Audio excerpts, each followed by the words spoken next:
నష్టాలతో ప్రారంభమైంది. ఆశించిన వర్షాలు లేవు. నారుమళ్లు బతికించుకోవటమే ఓవైపు సమస్యగా మారితే మరోవైపు ఉభాలకు వాతావరణం అనుకూలించలేదు. తీవ్ర వర్షాభావ పరిస్థితులతో కరువు పరిస్థితులు తలెత్తాయి. వర్షాలు లేక ఎక్కడికక్కడ ఆకుమడులు ఎండిపోతున్నాయి. దీంతో రైతులు ట్యాంకులతో నీళ్లు తెచ్చి ఎండిపోతున్న ఆకుమడులను తడుపుకుంటున్నారు.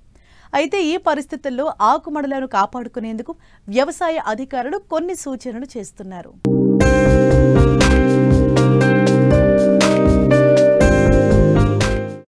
రైతులకు ఆశ శ్వాస ఖరీఫ్ సీజనే. ఈ సీజన్ బాగుంటేనే రైతులు బాగుంటేనే మిగిలిన ప్రజలు బాగుంటారు. కానీ ఈ ఏడాది విజయనగరం జిల్లాలో వరుణుడు కరుణించకపోవడంతో పంటల సాగు ప్రశ్నార్థకంగా మారింది. జూన్ నెలాఖరులో ముసురు పట్టి కొంత వర్షం పడింది. దీంతో రైతులు ఆనందంగా వరి ఆకుమడులు వేశారు. ఇక అంతే, అప్పట్నుంచి ఇప్పటివరకు వరుణుడు మొహం చాటేశాడు. అప్పుడప్పుడు అడపాదడపా కురిసే చిన్నపాటి జల్లులు తప్ప చెప్పుకోదగ్గ వర్షాలు కురవలేదు. దీంతో వరి మడులు ఎండిపోతున్నాయి. జూన్ జూలైలో సాధారణ వర్షపాతం కంటే 30% తక్కువ నమోదైంది. దీంతో చెరువులు ఎండిపోయాయి. కాలువల్లో నీరు పారలేదు.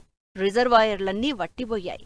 ఉమ్మడి విజయనగరం జిల్లాలో 34 మండలాలు ఉండగా 21 మండలాల్లో తీవ్ర వర్షాభావ పరిస్థితులు నెలకొన్నాయి. కరువు ఛాయలు తలపిస్తున్నాయి. వర్షాలు లేకపోవడంతో చెరువుల్లో నీరు చేరలేదు. దీంతో రైతులు ఇప్పటివరకు దమ్ములు పట్టలేదు. కొన్ని చోట్ల వరి నారుమళ్లు సిద్ధం చేసినా అవి కూడా ఎండిపోయే పరిస్థితులు నెలకొన్నాయి.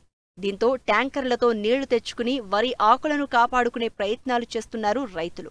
మరో 10 రోజులు పరిస్థితి ఇలాగే కొనసాగితే దమ్ములు లేక వరిమడులు కూడా ఎండిపోయే పరిస్థితి వస్తుందని రైతులు ఆందోళన చెందుతున్నారు.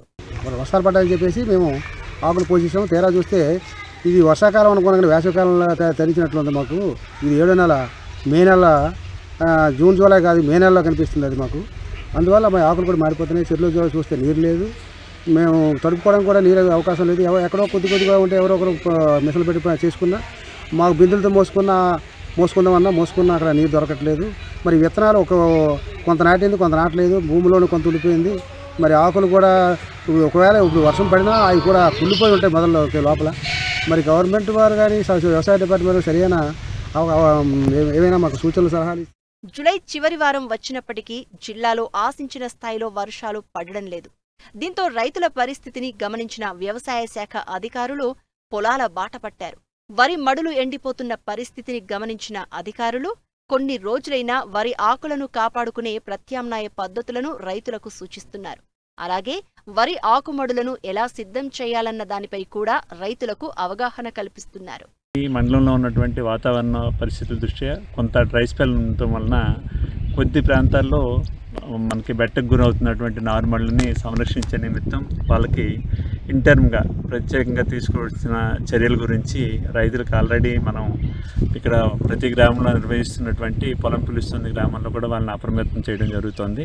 దీనిలో భాగంగానే వాళ్ళకి పూర్తిగా నీటి సదుపాయం లేని దగ్గరలో కొంతకాలం వరకు నారుని సంరక్షించడం కోసం నారుని 1919 అదేవిధంగా దాంతోపాటు మల్టీకే కానీ దాంతోపాటు అలాగే అగ్రోమిన్ మ్యాక్స్ కానీ స్ప్రే చేయటం వలన మొక్కలు ఈ నారంతా కూడాను బెట్టను తట్టుకునేటటువంటి పరిస్థితి వస్తుంది.